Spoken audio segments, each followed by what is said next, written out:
இதில் வந்து வேர்க்கடையில் முதல்ல வந்து என்னென்ன நியூட்ரியன்ஸ் இருக்குது அப்படிங்கிறத நம்ம வந்து பார்ப்போம். கார்போஹைட்ரேட், ஃபேட்டு, புரோட்டீன், இது மூணுமே இருக்குது. இதில் பார்த்தீங்கன்னா கார்போஹைட்ரேட் வந்து 13லேருந்து 16% இருக்குது. புரோட்டீன் வந்து உங்களுக்கு வந்து 22லேருந்து 30% இருக்குது. ஃபேட் வந்து 44லேருந்து 55% ஃபேட் இருக்குது.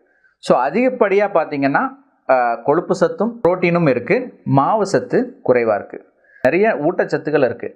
Vitamin B1, vitamin B3, vitamin E, இந்த மாதிரி வைட்டமின்ஸ் நிறையா இருக்குது. அதே போல் மினரல்ஸ் வந்து உங்களுக்கு வந்து மெக்னீஷியம், பாஸ்பரஸ், காப்பர், இந்த மாதிரி மினரல்ஸும் இருக்குது. இதெல்லாம் வந்து நம்ம உடல் அமைப்புக்கு தேவையான ஒரு சக்திகள். ஃபேட் அதிகமாக இருக்கிற கான்செப்ட் எடுத்துக்குவோம். இதில் ஃபேட் அதிகமாக இருக்கிறனால இது சாப்பிட்லாமா? சுகர் இருக்கவங்க, ஹார்ட் ப்ராப்ளம் இருக்கவங்க சாப்பிட்லாமா? இந்த கேள்வி எல்லாத்துக்கும் இருக்குது. 70% வந்து நல்ல கொழுப்பு. அப்போ இதை சாப்பிட்லாமா? கண்டிப்பாக சாப்பிட்லாம். எந்த நேரத்தில் சாப்பிட்லாம்? Mid morning, evening